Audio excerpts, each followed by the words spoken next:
past decade. So as I think about my time at Google, right below us in the garage, Urs and his team were building these super secret shipping container data centers. They had these like data center in a box that you could ship anywhere as long as you had access to water and power, it could connect to the internet, and you could scale data center capacity all over the world. That was 20 years ago. It's always seemed to me that one of Google's core and not well understood advantages was its infrastructure advantage, something that Google's invested in to its core from the beginning. Can you tell me a little bit about where you view Google's infrastructure advantage playing out in the AI competitive landscape today? How does it translate into cost, speed, product quality, and where do you guys think about investing the $70 billion of CapEx this year in the chip layer, in the networking, the data center? We can unpack both, right? Like where our CapEx is going. But on your first part, right, like one of the ways, we look at the Pareto frontier of performance and cost. Google literally is on the Pareto frontier. So we deliver the best models at the most cost-effective price point, right? And our Flash series of models are a real workhorse in the industry, right?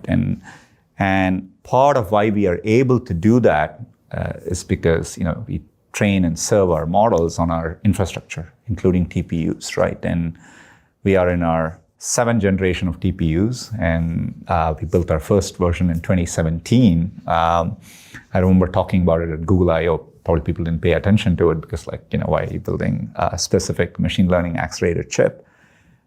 Look, it plays out everywhere. To your earlier question on cost per query in search, the reason we feel comfortable we can serve it at that scale is because we are constantly innovating through each generation, including chips which are really, really good at inference, right? And Ironwood, which is our latest in our TPU series, a single part of Ironwood is over 40 exaflops, right? And so the scale of these things are incredible, and we have thought about our info all the way from subsea cables to the scale at which we do infrastructure is unparalleled. And I've always viewed that full stack approach, deep infrastructure, foundational, fundamental R&D on top of it, and then you build and innovate on top of that. And I think that approach will serve us well over time. But it really, empirically plays out in, the cost at which we are able to provide our models. Part of the reason we've had a lot of traction with Gemini 2.5 series is not only are they great models, but we are offering it at a very attractive value. And we can do that because, we are driving our infrastructure costs down. On the $75 billion in CapEx for 2025, obviously majority of that goes into servers, data centers, and so on, servers being the vast portion of it. I would say on looking at 2025 and looking at the compute part of the spend, half of that is going towards our cloud business in 2025. And obviously that is a very different, it's a very different business to search and so on. So a lot of it is to power the innovations from Google DeepMind and pushing the frontier. And we're doing it across many dimensions, right? Not just large language models, but even there, doing it across not just text, images, video, et cetera, building world models, right? So there's just a lot of innovation which we are pushing on the frontier, obviously to support our core products like Search, YouTube, Gemini, et cetera. But 50% of the compute goes towards Google Cloud. Let's just talk about chips for a second. This is a big part of the conversation is NVIDIA's got the real market monopoly in AI is what everyone says. Do TPUs provide a wholesale replacement for your need for NVIDIA in the supply chain, or is NVIDIA still a core part of the mix in the data center for training versus inference in LLMs and versus other models? Maybe just share your understanding of where the mix evolves to for you guys. Look, first of all, at a high level, NVIDIA is a phenomenal company. Jensen is awesome. We have been working with NVIDIA now for a very, very long time, and we continue to do so, right? And we serve a lot of the Gemini traffic on GPUs as well, right? And so we give customers choice, et cetera. internally, we train our Gemini models on TPUs, right? And we serve it that way across our products. But we use both. And I do think, I do think everyone in the industry is going to try and do something like that. But it's NVIDIA's R&D and their ability to drive that innovation. Their software stack is world class. So, they have a lot of advantages as a company, and I have extraordinary respect for them. But we've always had, we are committed. We are actually deploying GPUs internally as well. I think I like that flexibility, but we are also long-term committed to the TPU direction as well. So I think it's a good combination to have both, and I think we push each other, and drive the frontier forward. Just going back, so there's an infrastructure advantage inherent in all of the investment that's been made for 20 plus years and the continued investment. A lot of folks have said that some of the performance in foundational LLMs is kind of starting to plateau.